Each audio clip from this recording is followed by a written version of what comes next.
And good morning, Kenya gets to continue. Thank you for staying with us. My name is Vivian Dagwa. We now get into our health check segment. And today we will be talking about the agony of living with dysfunctional kidneys. And my guest today is a kidney warrior. Her name is Mary Wanjiko, and she'll be letting us in on the journey and how living with dysfunctional kidneys has been for her. Welcome to the program, Mary. It's a pleasure to have you on the show this morning. Thank you, Vivian. You're doing well? Yes, I am. All right, I want you to take us back, I want you to take us through your whole journey, but let us begin with the very first points, whereby the symptoms. When exactly did you start feeling you're not okay, and how did that look like? What were the symptoms like before the diagnosis? Okay, well, what I can say is that mine started with high blood pressure. Okay. And I would say it started with nose bleeding, which I didn't take seriously. I thought it was just normal. Then with time, I got a minor stroke, which still didn't hit like it was something serious at that time. And then in like a year into it, that's now when I was diagnosed with kidney failure. Yeah. And that is in the year 2008. Yeah. So how long had you had, these symptoms and, the ones that you've just mentioned before you got diagnosed in 2008? Like for about 2 years, I would say 2 years, yes. 2 years without knowing what really is wrong? No, just frequent headache, nose bleeding once in a while, just that. Yeah. Nothing serious. Yeah. How come it was diagnosed 2 years later? Is it that you were not going to hospital? Were the tests not being done? Or how come it took 2 years for it to be diagnosed? No, actually I was going to the hospital, but what they picked first was high blood pressure, which I was under medication for about 2 years. Then in 2008, around, was it? I think in March, that's when I started getting sickly. I went to the hospital, and nothing much. They couldn't really tell because the kidneys failed in, was it in August? In August 2008. Yeah. So your cause for the kidney failing or them being dysfunctional was due to the high blood pressure? Most likely that's what the doctors think, but when you check on my file, there are normally so many question marks, because I didn't get to do a biopsy to tell exactly what caused the kidneys to fail, but that is one thing that they normally suspect caused the failure. Yeah. All right, so now since then, how has that journey been? Since your diagnosis now in 2008, when you were told now you have your kidneys are failing, take us through that journey. Well, it's been tough. When I was first told that my kidneys failed, I couldn't really come into terms exactly what that was. Till now, I went to Kenyatta and I started dialysis. I thought maybe it's something like maybe after a month. Every time when someone gets sick, you always have that hope you're going to get well. Yes. Little did I know this is like a sentence. Because now it's been the last 18 years into it. I started dialysis, and 2 years into it, I did a transplant. That was in the year 2010. Yeah. My aunt, my mom's sister, is the one who donated for me. The transplant was a success. But after 3 years, I lost the graft. And then I had to start again back on dialysis, which I did for a year. That was in the year 2013 to 2014. I did the transplant. I did dialysis for a whole year. Then I planned for a second transplant. But this time around, it was a bit complicated. No, what I didn't tell you, the first one, it was done in Kenyatta. The transplant? And it was a success. Yeah. 3 years into it, it served me well. But unfortunately, things happened and it failed. I had to go back on dialysis for a year. Then in the year 2014, I started planning for a second transplant. And now that's when my mother stepped in and donated. Again, the transplant was very successful, though it had a few challenges, but it was successful. Yeah. And it served me for another 3 years. But unfortunately, I got diagnosed with TB, Okay. but it took time because I was on immunosuppressants. So anything could hide like energy feature. So it took time before they could tell that I had miliary TB. By the time I went to India, already the kidney, the damage was irreversible. And unfortunately, in the year 2018, I lost the second kidney. And now since 2018 to today, I'm still on dialysis. Yeah. But I'm hopeful for that transplant. Yeah, so you've had 2 transplants. Yes. You know, they serve you for 3 years and then it relapses again. Yeah, funny enough, the 2 times, they both served me for 3 years. Is this a question you've asked your doctor? Is there a time frame to, you know, after you get a transplant, is this something that is common? Is it supposed to serve you for a particular time? Are these questions that you've gotten answers to? Yes, I have, but a transplant doesn't have a timeline because it can serve you for as long as, it's all about God. Because I have friends who have had transplant for so long. I've also researched. There's someone who has had their transplant for more than 50 years. Yeah. So it's just life. Yeah, there's no science behind it. It No. can work for this number of years, it can work for few, and then it gets to fail again. Okay, I hear you on that. So now, since 2018, you've been on dialysis to date. Yes. How is that like? You know, how many times do you go for your dialysis in a week? I go for dialysis twice weekly for 4.5 hours. Every session lasts for about 4.5 hours. Yeah. How does that affect your day-to-day life? That's like a prison. I can't do anything. What I didn't tell you is that once, let me talk for myself, when my kidneys failed, actually let me give a scenario. From the year 2018 when my second graft failed, I don't pass urine. I don't pass urine at all, at all, at all. So my life depends on the machine. That's why I have to go for dialysis after every 3 days. Yeah. Because there is that fluid buildup, toxins in the system, they have to be removed. But that can only be done through dialysis. So you don't pass urine at all? No, I don't. Okay. I don't. Okay. So what are the doctors saying in terms of what is needed to be done? For me to live at least an almost normal life like any other person, I need to go for that transplant. Yeah. Which cannot be done locally because it is complicated. It's a complex surgery, unlike the first one. Because due to the previous transplants and blood transfusion and all that, I've built a lot of antibodies, Yeah. which is a challenge to the surgery. So before I do the transplant, they have first to work on the antibodies. Like it's like a blood reset. Like they clean the blood, but it's through a specialized kind of treatment known as plasmapheresis. Yeah. So this is something that now can't be done in the country. So you need For to... my case, it can't. It can't. Yeah, All a right. blood transplant, it's quite complex. Yeah.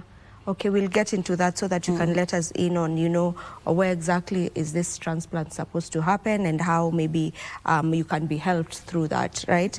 But I want us to get back to, you know, just kidney dysfunction as a condition. What do you think is one thing people misunderstand about it? Because, you know, with kidney, it's not... I can't just look at you and tell that you are actually unwell. So maybe is there something that you feel people misunderstand about kidney disease that you would love them to know about it? What I can tell people, you know, actually as Africans, we have this culture of not going to the hospital for checkup. Yeah? Kidney disease is a silent, I would say a silent killer. It doesn't attack you in a day. It's progressive. Actually, by the time it's in several stages. Yeah. By the time it gets to around stage 4, you won't have any symptoms. You'll just wake up, feel tired, which is normal. And maybe after a few hours, you regain your strength and all that. So most people, you can never look at somebody and say that they have any symptoms of kidney disease unless it's on from stage 4, not when it's towards the end. That's not when they start swelling up.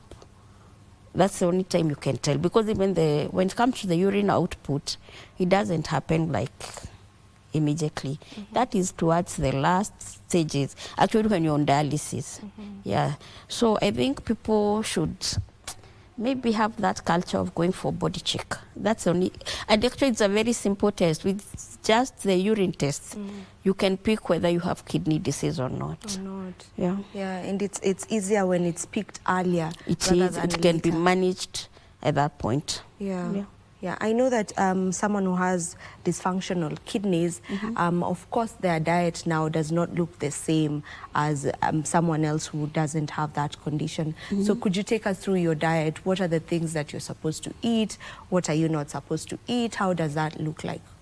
I have a very horrible diet because most of the things that a normal person should be taking, they are normally restricted on my side. For example, like people, you'll be told, drink water every day. It is healthy for you. For me, water is death. Like in a day, I'm supposed to have a fluid restriction of about 500 ml. In a day? In a day. Let me take you what 500 ml entails. There's tea in the morning. There's that rice or ugali that I'll take. I have to make sure I like, what do you call it? Yeah. Your portion? Not the portion. You see that rice is cooked with water. That ugali is cooked with water. If it's about stew, there is water in it. So this 500 ml from morning till evening, I have to take note of the 500 ml, not just that, like the fluid, like I'm drinking tea. Yeah, so when we're talking about this 500 ml that is supposed to be your strict intake in a day, we're not just talking about water that you will go, you know, take and you're supposed to limit it to. It's every total kind of fluid that is entering your body. Okay. And that fluid you have to count. Even when you're taking that rice, it was cooked with water. Yeah. Then when it comes to something like fruits, even when you go to visit a sick person, what is the first thing that you'll buy for them? Oranges, bananas. Yeah, watermelon. Exactly. Yeah. Let me start with watermelon. Basically, it's water. So we have to be very cautious. When something like a banana, that is a death sentence to me. If I take a banana right now, I cannot last 30 minutes. I'll be gone. Really? Yeah, because of the potassium. Potassium is it's excreted by the kidneys, but they're no longer functioning. Yeah, so it can knock off you any minute. So we're on a very, very strict diet, Yeah. Yeah. And this is a diet that you have to abide to, like, strictly. You have to. As you mentioned. You don't have a choice, you have to. Yeah. So now I can imagine, you know, for someone who is not really aware of kidney disease and all of that, they really don't know, you know, what you're supposed to take in, what you're supposed to eat and all of that, and say it's a friend who's coming to visit you. Now they come with the bananas, you're not supposed to eat the bananas. They come with the watermelons, you know that, oh, the water in this will affect my intake of the day. You're going to take a small portion. That's why once you're diagnosed with kidney failure, the first thing they will do, you'll go for counseling. And in that counseling panel, they'll get you a dietitian. A dietitian must be there because they have to take you through your diet. Yeah. Now, speaking about, you know, you've brought in the counseling bit. You go through counseling sessions. You're taught about what you're supposed to eat, what you're not supposed to eat. But I'm trying to just imagine the mental disturbance it does to you, you know, because, you know, there's what we call like living a normal life. And then when you have a condition, say like yours, then it affects your day-to-day living, you know. True. So when it comes to your mental health, is this something that is also something that you're conversant with in terms of you have therapy, or how do you ensure that you're protecting your mental health? Well, what happens with time, you get to, because this is something that you're going to live with. It's chronic. Yeah. It's not going anywhere. So with time, you start coming to get into terms with your condition, try to understand it. Of course, it takes a toll on you. It torments you, but what do? You don't have a choice. No, this is here, the condition is here, the disease is here. What do I do? So you start learning how to live with it. It's not easy, but you don't have a choice. Yeah. Yeah. Yeah. Do you have a support group that maybe... Yeah, I would say yes, I have a supportive system. My family and friends, they do support me. Yeah. How important is that support for someone with such a condition, living with something that is chronic? It is very, very important. Even if you won't go, there's nothing you can, like, you don't know what to tell that person. Just show up. Being there for them, it helps us a lot, you know, because most of the time you are seated there by yourself. You get to be immersed in a pool of thoughts, you know, like, this is it. At the same time, you've seen your friends suffer, you've lost some of them on the way. So you don't know what happens next. Is it me? You don't know. Because this is a condition you're living with. Yeah. And it's not like something that in the next 1 week will disappear. Yeah. Yeah. So we need that support system. Yeah. So for anyone... Sometimes we may not ask for it, Yeah. but deep down our heart, we need it. Even if you don't have to say anything to me, just show up. Yeah. That is enough therapy. Yeah. Yeah. So for anyone who has maybe a family member or a friend who is dealing with a chronic issue like, you know, kidney failure, what you'd say to them is just show up. Exactly. Yeah. Just show up for this person. Just show up for them. They might not have that strength or to, and you know, funny enough, once you stay with a condition for long, we tend to think maybe you are a bother to people. Sometimes you don't want to burden them with your issues. Already you feel like they have given a lot, so we might not ask for that support. But if you can, just show up in whatever way that you can. Just show up for that friend or that relative. Yeah. Now let's talk about the expense of this condition, because I understand that, you know, when someone is going for dialysis, each session is not less than 7,500. There are hospitals that it's 7,500. There are hospitals that is 9,500. So let's talk about the cost of living with this condition, and how are you managing? Is insurance working for you? Just talk us through that. Yeah, what I can say is that dialysis is a very expensive affair. And it drains someone and also drains the family a lot. Yeah. I can say right now, at least SHA is covering for dialysis, Okay. 2 sessions a week. One session is at a standard of 10,650. It's actually more than what I was saying. Yeah, it's Yeah. 10,650. Yeah. And sometimes you might require that extra session, which you have to cough and pay in cash. Personally, like myself, when I got sick, I was very young. And there is no insurance that can take up my case. Yeah. None. I've tried all of them. To me, I'm a liability. They know this is a chronic disease. Hakuna. Yeah. So they outright just refuse to take up your case? They do. Yeah, they do. I've tried. And you can imagine, now there are those people, before now, let's assume you've been diagnosed today. Before, when you get to the hospital, you didn't even know what was going on. You don't know you need dialysis. Let me tell you, it is a hassle. Raising 10,650 twice weekly, it's not a joke. It's a lot of money. And then yeah. again, there's some other medications that you'll need. They are blood boosters. When you're on dialysis, your blood levels tend to be very low because the kidneys are not working. Those blood boosters, they are very expensive. In a week, you'll find yourself spending almost 5,000. So you can imagine. And then also you have other medications, the antihypertensive for high blood pressure, the other people who are diabetic. Yeah.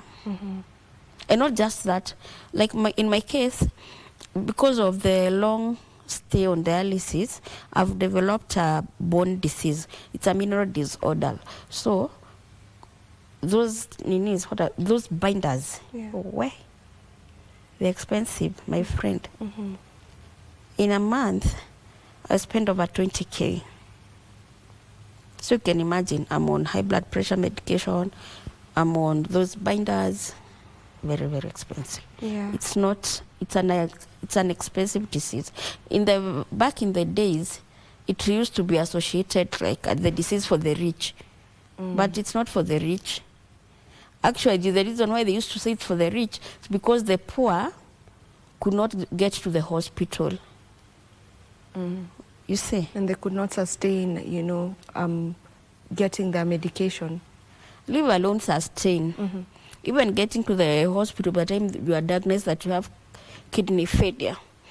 You see, when you're starting dialysis, the doctors will tell you, we need to insert like now the access from where they will be dialyzing you. That alone itself, it's around 80,000. So you get to the hospital, you're told like 80K. Where will you get that money? So you decide, let me just go back home and wait.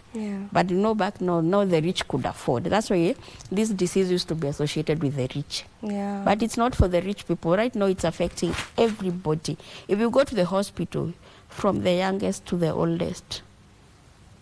It has no age limit. It has no, it doesn't have class. No. It can affect anyone and everyone. All right, so how would you say this experience has reshaped your perspective of life? You see, when they said you live a day at a time, this is what this disease has taught me. And if there's something that I really, you see, when people are working hard to get money, to live large, that good lifestyle, which is a good thing, I'm striving to see tomorrow. My goal is to wake up tomorrow because tomorrow is not promised. So that's when you say, personally, I live a day at a time. If the day ends and I'm not sick, all praises to God. Because anything can happen. Okay, before we come to a conclusion, you let us know when maybe are you already scheduled for the next transplant. But before that, maybe for someone who's watching us and they've just been diagnosed with kidney failure, so they are still very new on this journey, they've just started doing their dialysis, what would be your word to them, being that you've been doing this for the last 18 years? 18 years. So what would be your word to that person who's just been diagnosed and is just starting with their dialysis now? Mine will be to encourage them, do not give up, embrace it, accept this condition is here. Because the first stage towards healing is acceptance. Once you accept it, it's going to help you. Also, try to look for people with a similar condition so that you can encourage each other. Sometimes when you stay alone, you feel as if you are the only person who has been affected by this condition. But when you look for other people, you get to get testimonies. There are people who have lived for so long, they are still fighting. But the end goal is keep on fighting. Do not give up.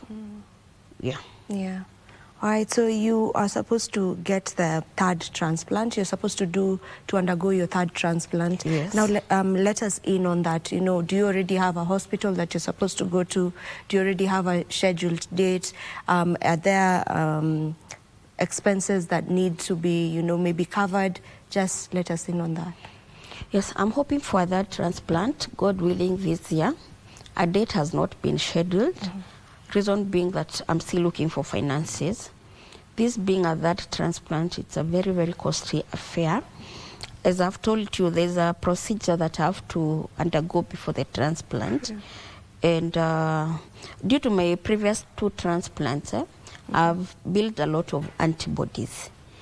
And if I decide to go for a transplant, before that one is taken care of, the kidney will automatically reject when on the surgery table. So I have to go through plasmapheresis. And for my case, my transplant, I'm talking about my case, can only be done in India. Even the doctors here have given me a go-ahead. They said my case, they cannot be handled locally because it's very sensitive. So it requires people who have handled such cases before. So I need to go to India, and I'm looking for finances. So I'm appealing for support because I need around almost 15 million for this. 15 million Kenyan shillings. Yeah. And people might be wondering why that much. It's because of that plasma exchange, which is very, very costly. Like more than half of the money will be going for that treatment. All right, so you definitely need as much support as possible. And also to the government. Let me address the government because I'm here. They cancelled the overseas treatment, kidney transplant treatment for adults. How they concluded that adults don't need transplant out of the country, I don't know. Like my case cannot be handled here, me and other people. There are also people with lupus. Their cases cannot be handled here. So if the government can all step in, it would make the burden less. And easier. All right, so since you clearly need a lot of support when it comes to the finances, you know, raising 15 million is not easy. So how about you, like, mention how, for someone who's watching and maybe would love to assist in one way or the other, how do they get to reach you? How do they get to chip in? Okay, for someone who would want to support me, my phone number is 0720 000 841. Mary Wanjikonjere, that's my number. Now you can repeat the number. My number is 0720 000 841. Mary Wanjikonjere. Yeah, thank you so much. All right, through that number they can be able to reach you. Yes. And also if you feel like you would love to chip in to help with her treatment, then you can actually do that. I believe the number is on the screen. It is right there on your screen. So you can assist Mary so that she can at least be able to live a normal life, you know, a normal life with no pain and with no agony and all of that. So Mary, as we finish this conversation, what gives you hope for the future? The fact that I know that I can wake up tomorrow and keep on fighting for my life. That's enough, is enough. All right, I'll allow you to give us final remarks, final words maybe. Well, what I can say is thank you so much for hosting me and also for giving me a platform to share my story and also to encourage someone who is out there who might be going through a hard time. Yeah, I can tell them that do not give up. There is hope for tomorrow. Yeah. There's always hope for tomorrow. Always hope for I love that you are hopeful. I love that you are, you know, you are ready to take on, you know, this fight and keep fighting. So all the best. Even when you go for the transplant. I'm sure it's going to happen sooner rather than later, and you're going to be all right. Thank you so much. All right, this is where we end this conversation. Thank you so much for staying with us. That was Mary Wanjiko, who is a kidney warrior. If you can be able to extend that hand and assist her, the number is right there on our screens. You can be able to assist her so that she can be able to also lead a normal life, as I mentioned earlier. Do not go too far.